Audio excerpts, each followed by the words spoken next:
بسم اللہ الرحمن الرحیم۔ السلام علیکم۔ رات کا دوسرا پہر تھا، ہر طرف تاریکی کا سایہ تھا۔ ایسے میں ایک عظیم الشان محل کے اندر اپنی رہائش گاہ میں وقت کے سلطان اپنی بستر پر دراز کروٹیں بدل رہے تھے۔ وہ گہری نیند میں تھے، لیکن ان کے چہرے کی سلوٹیں اور پسینے سے بھیگا ہوا وجود ثابت کر رہا تھا کہ وہ کسی عجیب خواب کو دیکھ رہے تھے۔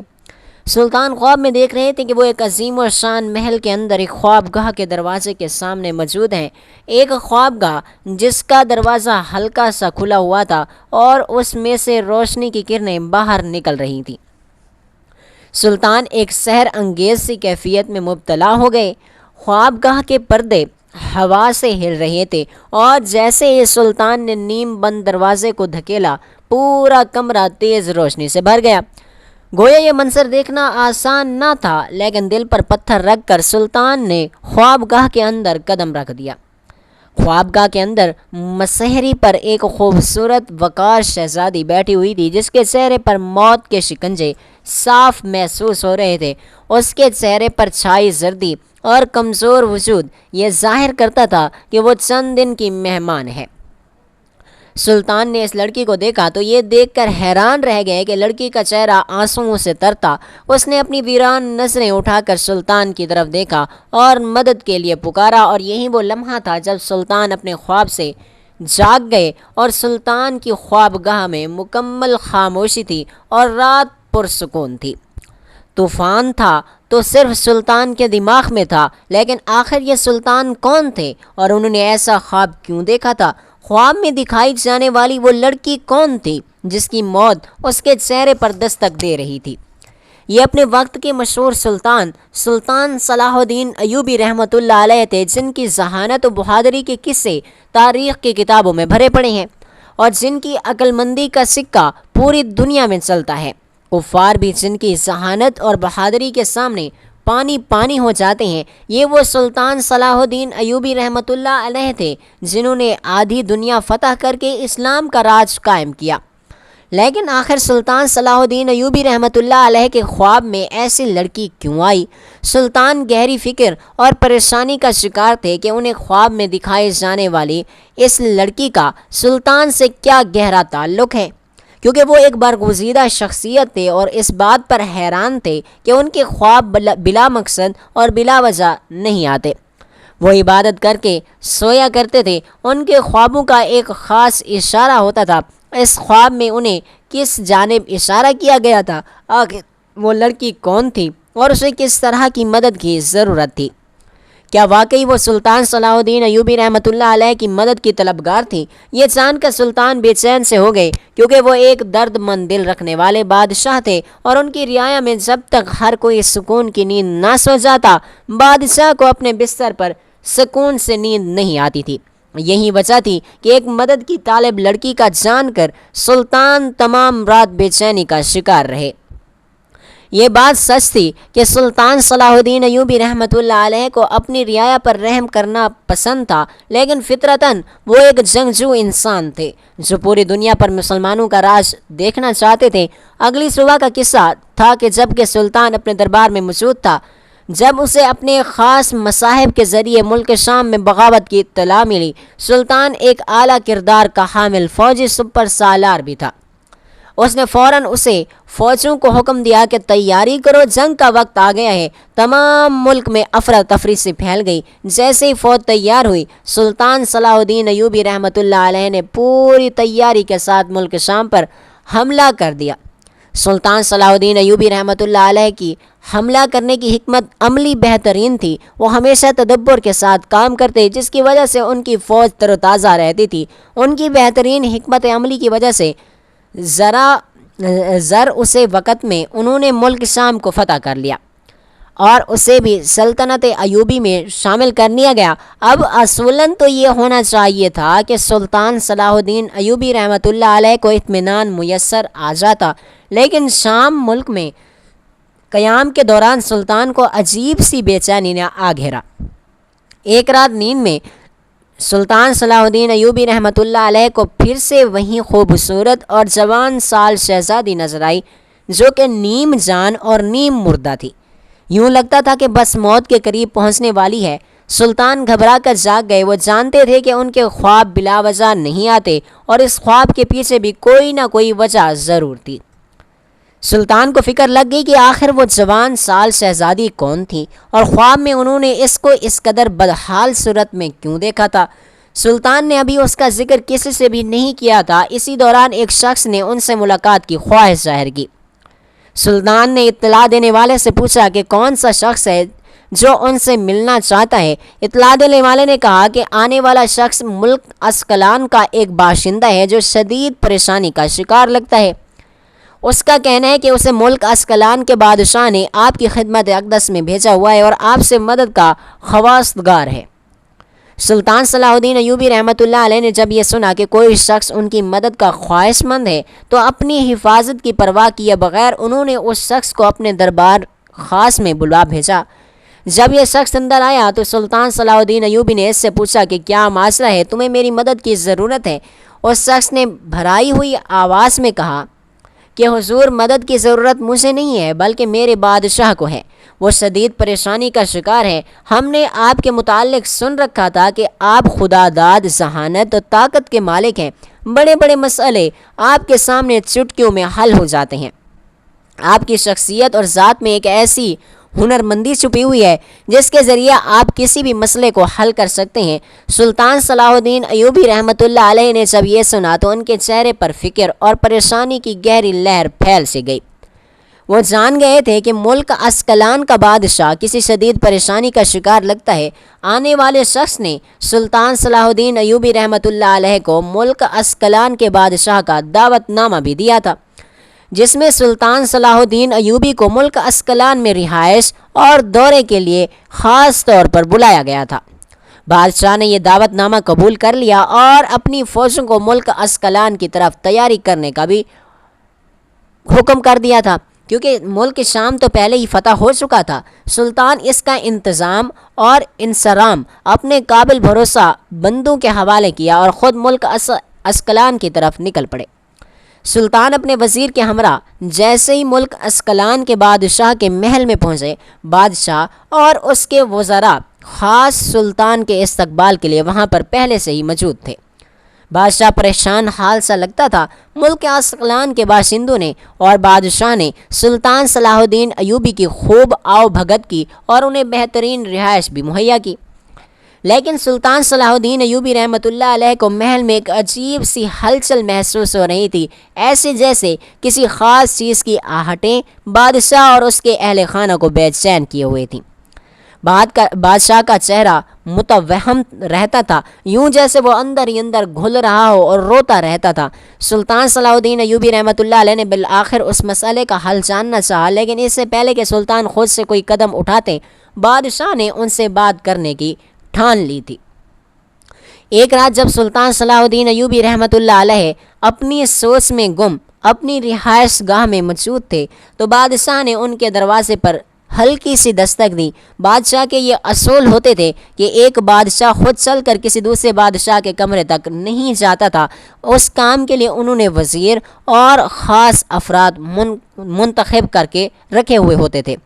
لیکن جب سلطان نے دیکھا کہ بادشاہ خود چل کر ان کی رہائش گاہ تک آیا ہے تو سلطان سمجھ گئے کہ معاملہ گمبھیر ہے۔ بالآخر سلطان نے بادشاہ سے پوچھ لیا کہ محل میں ہلچل کی کیا وجہ ہے، جس پر بادشاہ نے غمناک آواز میں سلطان صلاح الدین ایوبی کو بتایا کہ ان کی جوان سال شہزادی پچھلے 1 برس سے مسلسل بیمار ہے۔ بادشاہ نے بتایا کہ انہوں نے کوئی دنیا کا طبیب یا کوئی علاج نہیں چھوڑا، یہاں تک کہ وہ طریقہ علاج بھی استعمال کر چھوڑا جس کے بارے میں کوئی جانتا تک نہیں تھا، لیکن شہزادی کی حالت سنبھلنے کے بجائے روز بروز گرتی ہی چلی جا رہی ہے، بگڑتی ہی چلی جا رہی ہے۔ یوں سمجھ لیں کہ شہزادی کا جتنا علاج ہوتا تھا اس کی حالت اتنی بگڑتی جاتی تھی۔ علاج بجائے فائدہ دینے کے شہزادی کو مزید نقصان دے رہا تھا۔ بادشاہ اپنی اکلوتی بیٹی کے سحل سے شدید پریشان تھا۔ سلطنت کے طبیبوں نے تو کب کا بادشاہ کو جواب دے دیا تھا کہ ان کی شہزادی اب ٹھیک نہیں ہو سکتی، لیکن بادشاہ کو امید باقی تھی۔ اس نے پوری دنیا سے عقل مند طبیب بھی منگوا کر دیکھ لیے تھے، لیکن شہزادی کی حالت زار سدھرنے کے بجائے مزید سے مزید بگڑتی جا رہی تھی۔ یکا یک بادشاہ نے سلطان صلاح الدین ایوبی رحمۃ اللہ کے سامنے ہاتھ جوڑ دیے، کہنے لگے کہ حضرت، میں نے آپ کی شہرت سن رکھی ہے، ایسا نہیں ہے کہ میں نے یہاں پر آپ کو کسی لالچ میں بلایا ہے، میں یہاں آپ کے کسی طبیب کو نہیں منگوانا چاہتا، نہ ہی میں آپ سے کسی اور طرح کی کوئی مدد کا خواستگار ہوں۔ اگر خدا نے آپ کو بہترین عقل اور ذہانت عطا کی ہے، علم طب کی بھی سوجھ بوجھ ہے، تو آپ میری بیٹی سے ملاقات کر لیجیے، مجھے پورا یقین ہے کہ آپ کو اس کا مرض سمجھ میں آ جائے گا اور آپ کے علاج سے میری بیٹی زندگی کی طرف لوٹ آئے گی۔ سلطان صلاح الدین ایوبی رحمۃ اللہ علیہ نے جب یہ سنا تو انہیں رات کو خواب میں دکھائی جانے والی شہزادی یاد آ گئی، جس کے چہرے کی پلاہٹ سلطان کو دن میں بھی بھول نہیں پا رہی تھی۔ سلطان نے ایک لمحہ بھی ضائع کیے بغیر بادشاہ کی درخواست کو قبول کر لیا اور کہا کہ مجھے اپنی بیٹی کی رہائش گاہ تک لے جایا جائے۔ بادشاہ کو تو دلی مراد بر آئی، اس نے فوراً سلطان صلاح الدین ایوبی رحمۃ اللہ علیہ کو اپنے ساتھ لیا اور محل کے اندرونی راستوں سے ہوتا ہوا اپنی اکلوتی بیٹی کے کمرے کی طرف چل پڑا۔ شہزادی کے کمرے کے باہر رات کے اس پہر ہلچل تھی۔ دو طبیب اس کے سرہانے پر موجود تھے جو بار بار اس کی نبض کو چیک کرتے تھے۔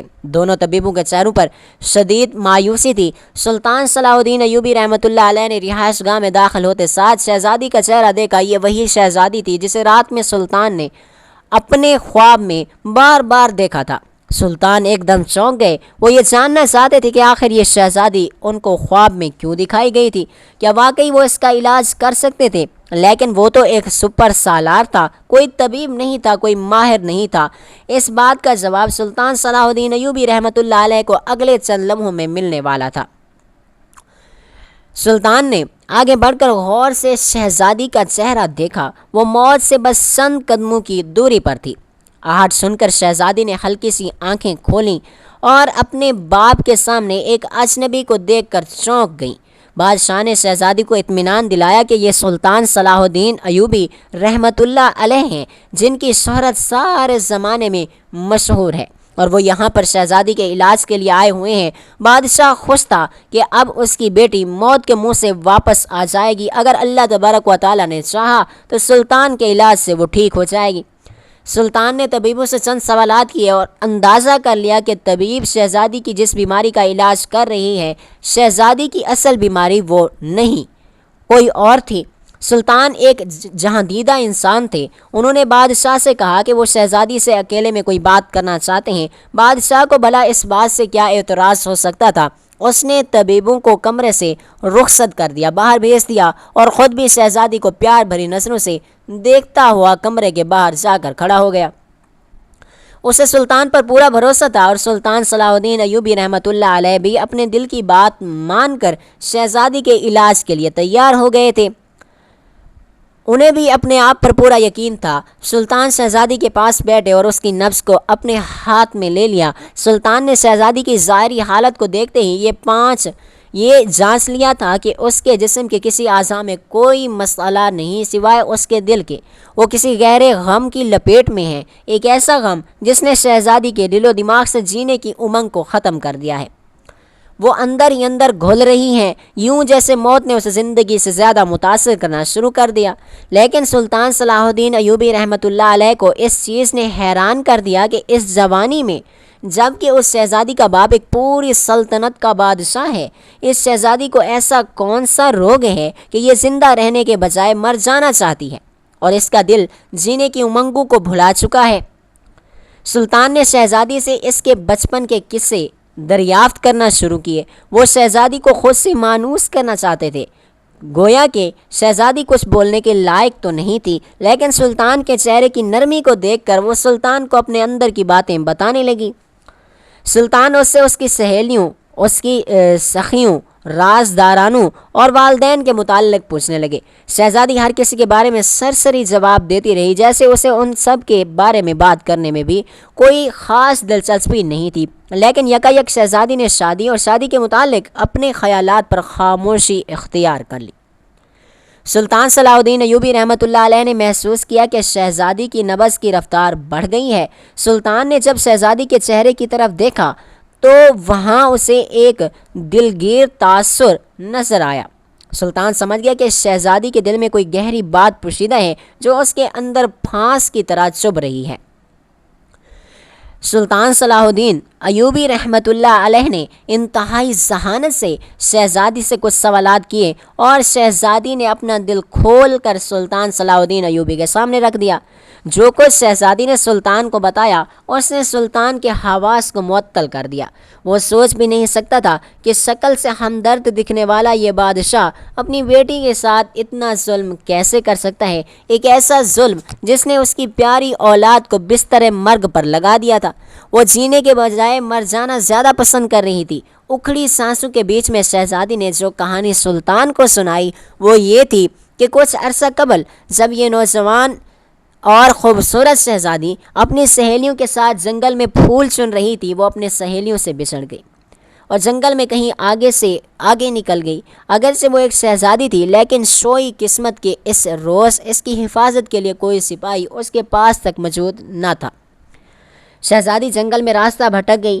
جب رات کے اندھیرے پھیلنے لگے تو شہزادی کو اپنے گھر کی یاد ستائی اور یہ فکر بھی کہ کہیں جنگل میں پھرنے والا کوئی آزاد جانور اس کا شکار نہ کر لے۔ اگرچہ شہزادی کو تیر کمان چلانے کا ہنر آتا تھا مگر رات کے پھیلتے سائے اور تنہائی کا خوف اس گھنے اور گہرے جنگل میں شہزادی کو رونے پر مجبور کر گیا۔ وہ روتی جا رہی تھی اور چلتی جا رہی تھی کہ شاید جنگل سے باہر نکلنے کا راستہ اسے مل جائے، لیکن راستہ تو اس کو نہ ملا۔ اچانک شہزادی کے پاس کی جھاڑیوں میں ایک سرسراہٹ سی سنائی دی۔ شہزادی نے فوراً اپنا تیر کمان سنبھالا اور پرندوں کی تیزی سے اڑنے کی آوازوں نے شہزادی کو یہ باور کروا دیا تھا کہ جھاڑیوں میں کوئی بہت بڑا جانور چھپا ہے اور اس کا شکار کرنے والا ہے۔ خوف نے شہزادی کے تن بدن میں سنسناہٹ پیدا کر دی اور اس نے آہو بتا دیکھا نہ تاہو دیکھا۔ جھاڑی میں کسی کی موجودگی کی پرواہ کیے بغیر تیر چلا دیا۔ تیر کے چلتے ہی شہزادی کو ایک تیز چیخ سنائی دی۔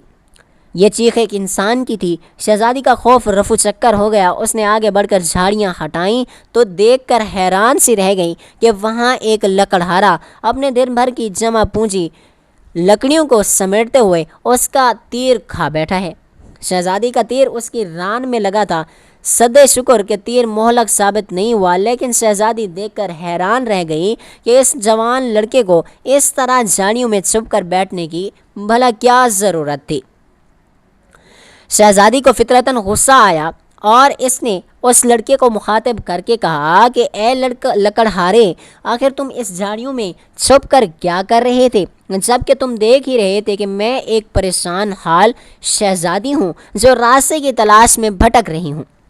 لکڑہارا درد سے کراہ رہا تھا۔ جب اس نے شہزادی کی یہ باز پرست سنی تو بجائے خوف زدہ ہونے کے اس نے سینہ تان کر شہزادی کو دیکھا اور جواب دیا کہ شہزادی صاحبہ، جتنا یہ جنگل آپ کا ہے اتنا ہی جنگل ہمارا بھی ہے۔ ہم محنت کش لوگ ہیں، مزدور لوگ ہیں، یہاں سے اپنا رزق چن کر لے جاتے ہیں، اور آپ امیر لوگ یہاں صرف سیر و تفریح کے لیے ہی آتے ہیں۔ میں یہاں جھاڑی میں چھپ کر آپ کو اس لیے دیکھ رہا تھا کیونکہ آپ کی خوبصورتی نے مجھے اتنی جرأت نہ کرنے دی تھی کہ میں آگے بڑھ کر آپ سے کوئی سوال یا جواب کرتا۔ میں محل کا راستہ تو جانتا ہوں اور اس جنگل سے نکلنے کا راستہ بھی، لیکن میں آپ کے حسن کے داؤں بیچ سے نکلنا ہی بھول گیا۔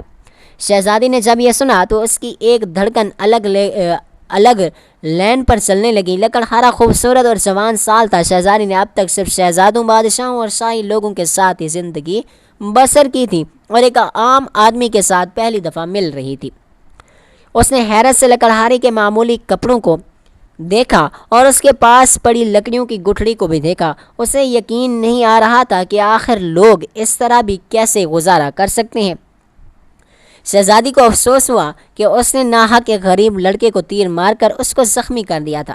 شہزادی نے آگے بڑھ کر لکڑہارے کی ران سے تیر کھینچ کر باہر نکالا۔ خون کا ایک فوارہ چھوٹا اور لکڑہارا درد سے کراہ اٹھا۔ شہزادی نے اپنے لباس کا ایک ٹکڑا لکڑہارے کی ران پر کس دیا تاکہ اس کا خون رک جائے۔ کچھ دیر کے بعد جب لکڑہارا چلنے کے لائق ہوا تو شہزادی نے اس سے معذرت بھی کی کہ اسے دیکھے بغیر تیر نہیں چلانا چاہیے تھا، مگر لکڑہارا تو پہلے ہی اس کے حسن سے گھائل ہو چکا تھا۔ تیر نے اس کا کیا بگاڑ لینا تھا۔ اس نے شہزادی کی معذرت کو قبول کر لیا اور لڑکھڑاتے قدموں سے شہزادی کو لے کر جنگل کے باہر کی طرف چلنے لگا۔ شہزادی اور لکڑہارے کی اس ملاقات نے ان دونوں کے دل میں ایک دوسرے کے لیے بے پناہ محبت پیدا کر دی۔ جب شہزادی اپنے محل میں پہنچی تو اسے اپنے محل کی اونچی اونچی دیواروں سے وحشت ہونے لگی۔ اسے بس یاد تھا تو جنگل کا وہ ہرا بھرا آسماں اور وہ جہاں پر اس نے غریب لکڑہارے کو اپنا دل دے دیا تھا۔ دوسری طرف لکڑہارے کی حالت بھی غیر تھی، وہ بھی شہزادی کے حسن سے بے حد متاثر تھا اور اس کا دل بھی ایک الگ ہی دھڑکن پر دھڑک رہا تھا، مگر دونوں کے سماجی فیصلے اس قدر شدید تھے کہ وہ دونوں ہی جانتے تھے کہ وہ کبھی ایک نہیں ہو سکتے۔ شہزادی اور لکڑہارے کی اس محبت کو پیستے زیادہ دیر بھی نہیں لگی۔ شہزادی روز لکڑہارے سے ملنے جنگل جانے لگی اور لکڑہارا بھی اس سے ملنے کے لیے جتن کرنے لگا، لیکن کہتے ہیں کہ عشق اور مشق چھپائے نہیں چھپتا۔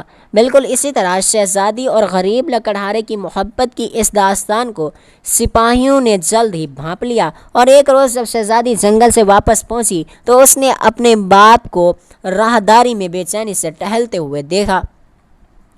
بادشاہ کے چہرے کی سنجیدگی نے شہزادی کو اشارہ دے دیا تھا کہ اس کا باپ اس کی پوشیدہ محبت کے بارے میں جان چکا ہے۔ شہزادی اس دن کے لیے پہلے سے ہی تیار تھی۔ شہزادی نے جب اپنے باپ کے چہرے پر گہری سنجیدگی دیکھی تو خود کو تیار کر لیا کہ وہ اپنے باپ کو اس غریب لکڑہارے سے شادی کرنے کے لیے راضی کر لے گی۔ بادشاہ نے شہزادی سے پوچھا کہ وہ روز جنگل میں آخر کیا کرنے جاتی ہے۔ شہزادی نے بات کو گول مول کرنے کے بجائے اپنے باپ کو سیدھا جواب دیا کہ وہ جنگل میں ایک لکڑہارے سے ملنے کے لیے روز جاتی ہے اور وہ اس سے شادی کرنے کے بھی خواہش مند ہے۔ نہ صرف شہزادی بلکہ لکڑہارا بھی شہزادی کی محبت میں گرفتار ہے اور وہ بھی شہزادی سے شادی کر کے اپنا گھر بسانا چاہتا ہے۔ جب بادشاہ نے یہ سنا، اس کی خوبصورت بیٹی جو اس پوری سلطنت کی ملکہ بننے والی ہے، اس نے شادی کرنے کے لیے ایک غریب لکڑہارے کو چنا ہے، اور نہ صرف چنا ہے بلکہ اس سے روزانہ ملاقات کرنے کے لیے بھی جاتی ہے، تو وہ غصے سے آگ بگولا ہو گیا۔ اس نے اپنی بیٹی کو ایک نظر دیکھا جس کے چہرے پر محبت کی سرخی بکھری ہوئی تھی، اور اس کے اندر ایک باپ کی محبت تو جاگی، لیکن جلد ہی ایک سلطنت کا حاکم اس کے دماغ پر حاوی ہو گیا۔ سوچ میں پڑ گیا، اگر اس کی بیٹی نے غریب لکڑہارے سے شادی کر لی تو کیا عزت رہ جائے گی؟ آخر کیا وہ غریب لکڑہارا اس کی خوبصورت بیٹی کے لائق بھی ہے؟ ان سوچوں نے بادشاہ کے اندر کے پیار بھرے جذبات کو انتہائی ختم کر دیا، اور باقی رہ گئے تو صرف پریشانی اور نفرت انگیز جذبات، وہ بھی اس غریب لکڑہارے کے متعلق۔ بادشاہ نے اپنی بیٹی سے پوچھا کہ کیا واقعی وہ اس مال دولت عیش و عشرت اور سلطنت کی قربانی دے کر ایک غریب لکڑہارے کے ساتھ زندگی گزار سکتی ہے؟ جس پر شہزادی نے جواب دیا کہ ہاں، اسے مال دولت اور متاع سے کوئی غرض نہیں، وہ صرف اور صرف اپنے دل کی بات سننا چاہتی ہے۔ ہاں، لیکن وہ اپنے باپ سے بے حد محبت بھی کرتی ہے اور وہ بادشاہ کی مرضی کے بغیر کوئی قدم نہیں اٹھانا چاہتی۔ شہزادی باپ اور لکڑہارے کی محبت میں پس رہی تھی۔ وہ دونوں کی محبت حاصل کرنا چاہتی تھی، لیکن اسے دولت اور سلطنت میں کوئی دلچسپی نہیں تھی۔ بادشاہ نے جب یہ سنا تو اس نے اپنی بیٹی کو وہاں سے رخصت کر دیا اور خود اپنے دربار خاص میں بیٹھ کر سنجیدگی سے غور کرنے لگا کہ آخر اس مسئلے سے وہ کیسے جان چھڑوائے، اور اپنی بیٹی سے بھی کس قیمت پر بدظن نہیں ہونا چاہتا تھا، اور نہ ہی وہ شہزادی کی شادی ایک لکڑہارے سے کرا سکتا تھا۔ انہی سوچوں میں گم بادشاہ نے وزیر کو بلا بھیجا۔ بادشاہ نے وزیر سے رائے طلب کی کہ آخر وہ اس گمبھیر مسئلے سے کیسے نمٹے۔ وزیر کے دل میں شہزادی کے لیے باپ کی شفقت بالکل نہیں تھی، بلکہ وہ صرف ایک خادم ہونے کی حیثیت سے بادشاہ کی بھلائی کی بات کر سکتا تھا، جو کہ اس نے کی۔ اس نے بادشاہ کو مشورہ دیا کہ شہزادی کو اطلاع دیے بغیر لکڑہارے کو غائب کر دیا جائے۔ جب بہت عرصے تک شہزادی کو لکڑہارا نہیں نظر آئے گا تو وہ یہ سمجھے گی کہ اس نے اسے دھوکہ دے دیا اور یہ سلطنت چھوڑ کر کہیں دور چلا گیا ہے، بھاگ گیا ہے۔ اس طرح سے شہزادی کے دل میں اپنے باپ کے خلاف نفرت پیدا نہیں ہوگی اور وہ لکڑہارے کو بھی رفتہ رفتہ بھلا دے گی۔ جب بادشاہ نے یہ سنا تو اس نے اس بات کو رد کر دیا اور یہ کہا کہ وہ لکڑہارے کو اس ملک سے ضرور نکالے گا، لیکن وہ اپنی بیٹی سے جھوٹ کبھی نہیں بولے گا۔ وہ اسے سچ بتائے گا کہ وہ لکڑہارے سے اس کی شادی نہیں کروا سکتا، اس لیے اس لکڑہارے کو اس ملک سے نکال رہا ہے۔ بادشاہ کو بھروسہ تھا کہ اس کی بیٹی اس سے بے حد محبت کرتی ہے اور وہ ایک لکڑہارے کے مقابلے میں کبھی بھی اپنے باپ کے دل کو نہیں توڑے گی، اس کا دل رکھے گی۔ وزیر جہاں دیدہ اور عقل مند تھا، لیکن یہ بات بھی جانتا تھا کہ بادشاہ اپنی ضد کا پکا ہے، اس نے جو فیصلہ کر لیا ہے وہ وہی کرے گا۔ چنانچہ وزیر نے حامی تو بھر لی اور یہی کہا کہ بادشاہ سلامت، آپ شہزادی کو اطلاع دے دیجیے، ہم لوگ لکڑہارے کو ملک سے غائب کر دیتے ہیں۔ شہزادی اور بادشاہ کی اس بات سے بے خبر اپنے کمرے میں گہری نیند سو رہی تھی۔ اگرچہ وہ یہ بات جانتی تھی کہ اس کا باپ اتنی آسانی سے اس کی شادی لکڑہارے سے نہیں ہونے دے گا، لیکن وہ یہ محسوس بھی کرتی تھی کہ بادشاہ اپنی بیٹی سے بے حد محبت کرتا ہے اور وہ اپنی بیٹی کی خوشی کی خاطر یہ کڑوا گھونٹ آرام سے پی لے گا۔ شہزادی کو پتہ نہ تھا کہ وہ اس کے دل کی دنیا اگلی صبح تک ختم ہو جانے والی ہے۔ نیا دن شروع ہوا اور شہزادی اپنی سہیلیوں کے ہمراہ حسب معمول جنگل کی طرف گئی۔ شہزادی نے اپنی ٹوکری میں کئی پھول چنے اور اپنی مخصوص جگہ بیٹھ کر لکڑہارے کا انتظار کرنے لگی، لیکن اس دن شہزادی کا انتظار بے سود ثابت ہوا۔ لکڑہارے کو نہ آنا تھا اور وہ نہ آیا۔ شام ڈھلی، شہزادی اپنے انتظار سے تھک ہار کر جب اپنے گھر کو لوٹی تو اس نے دیکھا کہ راہداری میں اس کا باپ کل کی طرح ہی اس کا انتظار کر رہا تھا۔ شہزادی کے دل میں ایک کھٹکا سا ہوا، وہ جان گئی تھی کہ بادشاہ نے لکڑہارے کے ساتھ کچھ نہ کچھ غلط ضرور کر دیا ہے۔ شہزادی کا دل مچل گیا، اس نے اپنے باپ سے سوال کیا کہ کیا واقعی اس نے لکڑہارے کے ساتھ کوئی غلط سلوک کیا ہے جس کی بنیاد پر وہ آج جنگل میں شہزادی سے ملنے کے لیے نہیں آ سکا تھا۔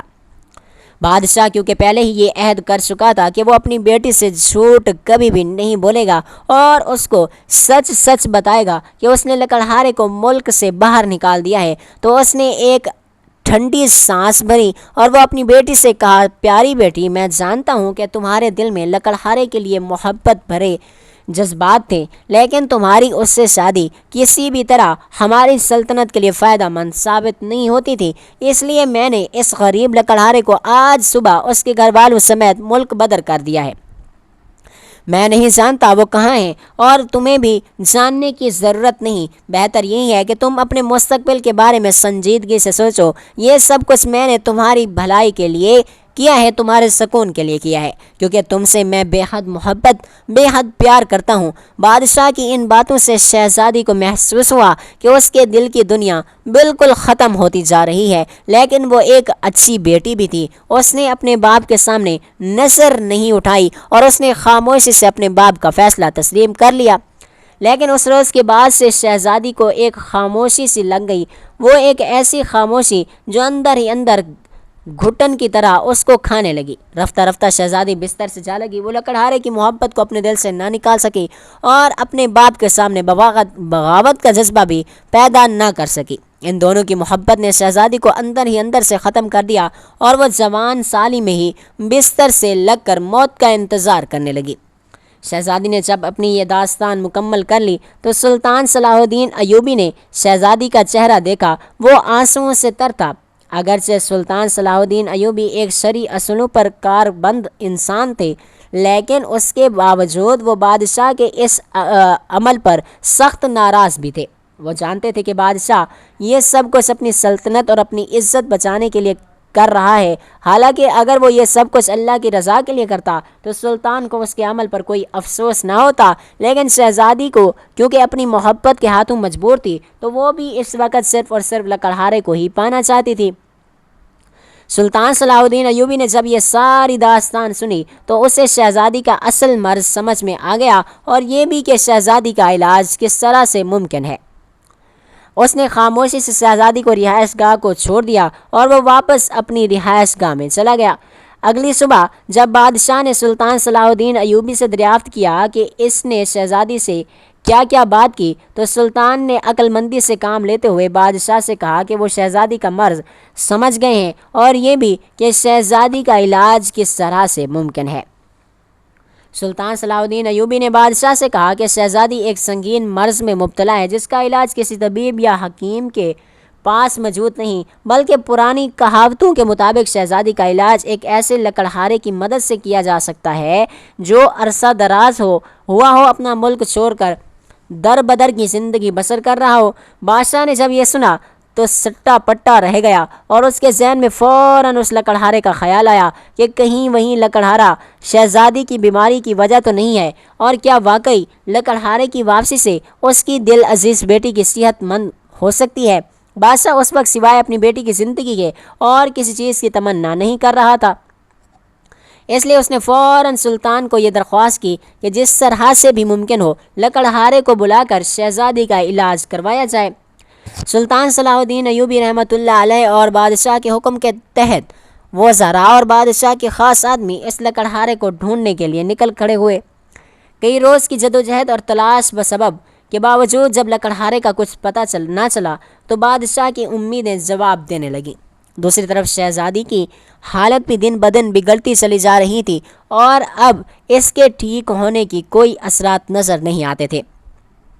اس صورتحال میں سلطان صلاح الدین ایوبی رحمۃ اللہ علیہ نے اپنی ذہانت سے ایک اور فیصلہ کیا، اور انہوں نے سوچا کہ وہ خود جا کر لکڑہارے کو تلاش کر کے لے آئیں گے۔ لکڑہارے کا ایک بار شہزادی سے ملنا بے حد ضروری تھا تاکہ شہزادی کے بیمار دل کو سکون آ جاتا۔ سلطان صلاح الدین ایوبی اپنی نیک دلی کے طور پر پہچانے جاتے تھے، اس لیے انہوں نے اس کام کو سر انجام دینے کی ٹھانی اور بہت سے افراد کو اپنے ساتھ لے کر جنگلوں میں لکڑہارے کی تلاش میں نکل پڑے۔ کئی روز کی تلاش بس باب کے باوجود جب سلطان صلاح الدین ایوبی کو لکڑہارے کا کچھ پتہ نہ چلا تو ان کا دل کھٹک سا گیا اور انہوں نے ایک جنگل میں قیام کیا۔ اس رات سلطان نے خوب دیر تک اس بارے میں سوچا اور اپنی حکمت عملی تبدیل کی۔ سلطان نے اس رات دیر تک قیام کیا اور اللہ تبارک و تعالیٰ کی دعا کی کہ اگر اللہ نے خواب میں اس لڑکی کا چہرہ سلطان کو دکھایا تھا تو اس کی مدد کا کوئی سبب بھی بنا دے گا۔ یہی دعا کرنا تھا کہ سلطان کو ایسا لگا کہ جیسے انہیں ان کے سوالات کے جواب مل گئے ہیں۔ اگلی صبح سلطان اپنے لشکر کے ساتھ ایک ایسی جگہ پہنچا جہاں جنگل کے بیچوں بیچ ایک پرانی سی جھونپڑی تھی۔ سلطان نے جھونپڑی کا پردہ اٹھانے سے پہلے زوردار آواز سے اجازت طلب کی تو ایک بوڑھی سی عورت اندر سے باہر نکلی۔ اس نے سلطان سے پوچھا کہ کیا ماجرا ہے اور وہ جھونپڑی والوں سے کیا چاہتا ہے۔ سلطان نے اپنا تعارف کروایا اور یہ بھی کہ وہ ایک لکڑہارے کا پیچھا کرتے کرتے ہوئے اس جنگل تک آ پہنچا ہے اور اس کی اطلاعات کے مطابق وہ لکڑہارا ملک بدر ہونے کے بعد اسی جنگل میں آ کر قیام پذیر ہوا تھا۔ سلطان کا یہ کہنا تھا کہ وہ بوڑھی عورت رونے لگی۔ اس نے کہا کہ اے سلطان، آپ بالکل صحیح جگہ پر پہنچے ہیں، یہ بالکل اسی لکڑہارے کا گھر ہے، اور جب ہمیں ہمارے ملک سے نکال دیا گیا تھا تو ہمیں کوئی جائے پناہ نہ ملی اور ہم یہ حالت مجبوری کے تحت جنگل میں آ کر یہ جھونپڑی لگا کر بیٹھ گئے، یہاں پر رہنے لگے۔ بوڑھی عورت کی آواز میں ایسا قرب تھا کہ سلطان صلاح الدین ایوبی رحمۃ اللہ علیہ سن کر دنگ رہ گئے۔ سلطان نے اس عورت سے دریافت کیا کہ یہاں آ کر بسنے کے بعد آپ لوگوں پر کیا گزری اور وہ غریب لکڑہارا کہاں ہے جس نے شہزادی سے محبت کے جرم کی وجہ سے اور سزا کے طور پر صلہ وطنی بھگتی تھی۔ بوڑھی عورت نے بھیگی آواز میں سلطان کو جھونپڑی کے اندر کی طرف اشارہ کیا، جس کا مطلب تھا کہ وہ سلطان کو اندر جھانکنے کا کہہ رہی تھی۔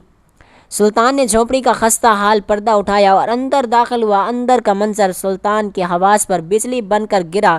اندر ایک پرانی سی چارپائی پر ایک لڑکا ہڈیوں کا ڈھانچہ بنا لیٹا ہوا تھا، یوں لگتا تھا جیسے موت سے بس کچھ ہی دنوں کی دوری پر تھا۔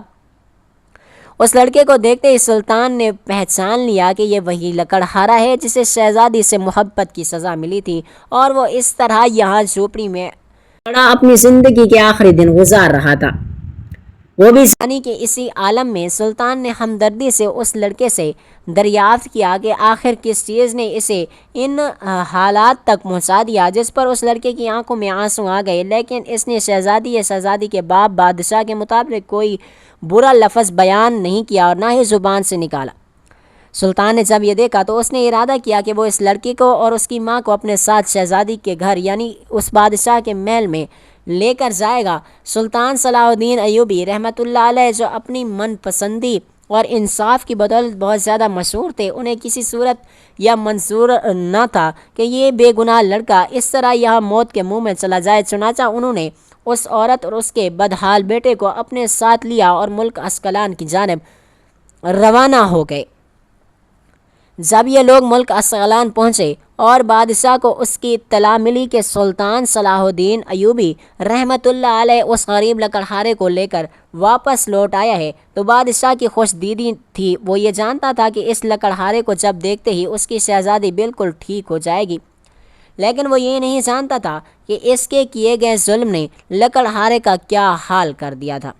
اور جب اس نے لکڑہارے کا برا حال دیکھا تو سلطان صلاح الدین ایوبی نے اس سے کہا کہ بادشاہ، یہ تیری زیادتی کے سبب ہوا ہے، تجھے کوئی حق نہیں پہنچا تھا کہ تو ایک بے گناہ کو صرف اور صرف اس لیے اس کے ملک سے وطن بدر کرتا کہ وہ تیری بیٹی سے محبت کرنے لگا تھا۔ بادشاہ کو اپنی غلطی کا احساس تھا، کیونکہ اندر سے وہ بھی ایک درد مند دل رکھتا تھا، لیکن اب کیا ہو سکتا تھا؟ لکڑہارا موت کے منہ میں جانے کے قریب تھا، اور دوسری طرف شہزادی کی بھی حالت اور صحت کی بحالی کے کوئی اثرات نہیں تھے۔ بادشاہ نے اس غریب لکڑہارے اس کی ماں سے معافی مانگی اور انہیں بڑی شان و شوکت سے اپنے محل میں ٹھہرایا۔ بڑے سے بڑا طبیب منگوا کر اس نے لکڑہارے کے علاج پر مقرر کر دیا، اور لیکن جو دل کے مریض ہوتے ہیں وہ طبیبوں کا علاج سے درست نہیں ہوتے۔ جب شہزادی کو اطلاع ملی کہ اس کی محبت میں مارا مارا پھرنے والا غریب لکڑہارا موت کو گلے لگانے کے قریب ہے، تو ایک دم یک کو لخت اس میں اتنی ہمت پیدا ہو گئی کہ وہ اپنے بستر سے اٹھ کھڑی ہوئی اور اس کے مرنے سے پہلے اسے آخری بار دیکھ لینا چاہتی تھی۔ بادشاہ نے جب اس چیز کو محسوس کیا کہ اس کی بیٹی لکڑہارے سے ملنا چاہتی ہے، تو اس بار اس نے اپنی بیٹی کو منع نہیں کیا اور خود اپنی شہزادی کو اس غریب لکڑہارے سے ملنے کی اجازت دے دی۔ جب یہ دونوں بدقسمت نوجوان ایک دوسرے سے ملے تو ایک دوسرے کی حالت دیکھ کر رو پڑے، لیکن اب کیا ہو سکتا تھا سوائے اس کے کہ وہ دونوں ایک دوسرے کو صحت کی دعا دیتے۔ دونوں کی زندگی کے کئی قیمتی سال ضائع ہو چکے تھے۔ شہزادی نے لکڑہاری کو کئی تسلیاں دی کہ ملک کے بہترین طبیب اس کا علاج کر دیں گے۔ دراصل لکڑہارے کی اس حالت کو دیکھ کر شہزادی کو اپنا غم بھول گیا، اور ویسے بھی وہ تو صرف انجانے میں ان کے چلے جانے کی وجہ سے صدمے میں تھی۔ اب جب اس نے لکڑہارے کو اپنے سامنے دیکھا تو اسے اپنی حالت بھی بھول گئی اور لکڑہارے کی حالت کو دیکھ کر پریشان ہوتی جا رہی تھی۔ لیکن چند دن گزرنے کے بعد یہ لکڑہارا صحت یاب نہ ہو سکا اور اللہ کو پیارا ہو گیا۔ ہونا تو یہ چاہیے تھا کہ صدمے سے شہزادی کا برا حال ہو جاتا، لیکن اس کا دل قرار پا چکا تھا۔ وہ یہ جان چکی تھی کہ زندگی میں محبت ہی سب کچھ نہیں ہوتی، بلکہ صحت سے بڑھ کر بھی کوئی نعمت نہیں ہوتی ہے۔ لکڑہارے کی موت سے پہلے اس کی ملاقات نے شہزادی کے دل کو ایک تسکین بخش دی تھی، اور وہ اس کی مرتی ہوئی روح دوبارہ سے زندہ ہو گئی۔ اسے اپنے باپ سے کوئی شکوہ یا شکایت نہیں تھی، کیونکہ اس نے وزیر کے مشورے سے یہ فیصلہ کیا تھا کہ وہ لکڑہارے کو ملک بدر کر دیتے ہیں۔ بادشاہ نے لکڑہارے کی آخری رسومات کو اپنی روایات کے مطابق انجام دیا، گو کہ وہ اس کی زندگی میں داماد تو نہ بن سکا، لیکن اس کی موت کے بعد بادشاہ کو شدید شرمندگی محسوس ہوتی تھی۔ شہزادی بھی روز بروز صحت مند ہونے لگی، اور سلطان صلاح الدین ایوبی رحمت اللہ علیہ نے جب یہ دیکھا کہ ملک اسقلان میں ان کی ضرورت اب بالکل ختم ہو چلی ہے، تو انہوں نے بادشاہ سے اجازت چاہی، اور سلطان نے بادشاہ سے اجازت چاہتے ہوئے وقت یہ کہا کہ وہ کسی بھی صورت میں کسی بے گناہ پر ظلم نہ کریں، اور اگر اسے لگے کہ کسی وجہ سے اس کے اپنے گھر، سلطنت یا بادشاہت کو خطرہ ہے، تو عدل اور انصاف اور تدبر سے فیصلہ کرے، نہ کہ اس طرح کے فیصلے کہ اس نے اپنی بیٹی کو اس لکڑہارے سے دور کرنے کے لیے غریب لکڑہارے کو ہی ملک سے نکال دیا تھا۔ وہ چاہتا تو اپنی بیٹی کو سمجھا سکتا تھا، وہ چاہتا تھا لکڑہارے کو بھی سمجھا سکتا تھا، یا پھر ان دونوں کے مالی فرقے کے باوجود دونوں کی شادی کروا کر بڑپن کا ثبوت بھی دے سکتا تھا، لیکن بادشاہ نے ایسا نہیں کیا اور اس کی بڑی قیمت ادا کی۔ لکڑہارے کی موت نے بادشاہ کی بیٹی کے ساتھ عجیب سلوک کیا، بجائے اس کے کہ وہ موت کے قریب ہوتے ہوئے ٹھیک ہونے لگی، کیونکہ اس کے دل کو ایک عجیب سا قرار سا آ گیا تھا۔ کسی انسان کے کھو جانے سے انسان کے دل کو جو بے قراری لاحق ہوتی ہے، اس کو واپس پا کر شہزادی کے دل کو سکون مل گیا تھا۔ اب چاہے اس لکڑہارے کی موت واقع ہو گئی تھی، لیکن شہزادی یہ بات جان چکی تھی کہ آخری دم تک لکڑہارا شہزادی سے محبت کرتا تھا اور اس کے دل میں شہزادی کے لیے دھوکے نام کی کوئی چیز نہ تھی۔ شہزادی نے یہ بات بھی جان لی تھی کہ اس کا باپ بادشاہ ملکی معاملات کے تحت مجبور بھی تھا اور اس کی شادی ایک لکڑہارے کے ساتھ نہیں کروا سکتا تھا۔ اس کے دل میں اپنے باپ کے خلاف نفرت انگیز جذبات نہیں تھے، بلکہ وہ ایک اچھی بیٹی کی طرح اپنے باپ کے مسائل سے اچھی طرح سے واقف بھی تھی، اور اس نے اپنے دل کو پرسکون بھی کر لیا۔ اور وقت کے ساتھ ساتھ شہزادی ٹھیک ہو گئی اور ساتھ ہی اس کی شخصیات میں ایک عجیب و غریب سا نکھار پیدا ہوا اور وہ اپنے باپ سے پہلے کی طرح پیار کرنے لگی، لیکن اس کے ساتھ ساتھ اس کے اندر عدل، انصاف اور غریبوں کے لیے رحم کے جذبات ابھر کر سامنے آئے اور وہ اپنے وقت کی بے مثال ملکہ ثابت ہوئی۔ اور یہ سب سلطان صلاح الدین ایوبی کے درست فیصلوں کی وجہ سے ہوا، کیونکہ انسان ایک دوسرے سے محبت کے رشتے سے بھی جڑے ہوئے ہوتے ہیں۔ لازمی نہیں کہ ہر رشتے کا کوئی نہ کوئی نام ہو، یا ہاں شرعی لحاظ سے کچھ رشتے جائز نہیں ہوتے، لیکن اسلام میں ان کو قابل یا قبول بنانے کے لیے کئی شرائط موجود ہیں، اور اسلام نے ذات پات اور دولت کے فرقے کی وجہ سے شادی نہ کرنے کا کوئی تصور نہیں دیا۔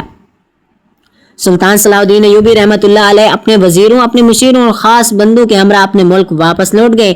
اس کے بعد انہوں نے کئی شاندار فتوحات کی، جس میں قسطنطنیہ کو فتح کرنے کا قصہ دنیا بھر میں بھی مشہور ہے۔ یہ وہی قسطنطنیہ ہے جہاں آج ظلم و بربریت کی عجیب داستان رقم ہے، اور ہمیں ایک ایسے سلطان صلاح الدین ایوبی کی سخت ضرورت ہے جو نہ صرف ایک عام آدمی کے گھر رات کو جا کر اس کے روتے بچوں کو کھانے کا بندوبست کر دیں۔ دوستو، روزانہ ایک نیا سچا واقعہ اور سبق آموز واقعہ سننے کے لیے ہمارے معلوماتی چینل کو سبسکرائب کر دیں اور بیل آئیکن پر بھی کلک کر لیجیے گا تاکہ ہماری تمام نئی ویڈیوز آپ کو بر وقت ملتے رہیں۔ شکریہ، اللہ حافظ، اللہ تعالیٰ آپ سب کا حامی و ناصر ہو، جزاک اللہ۔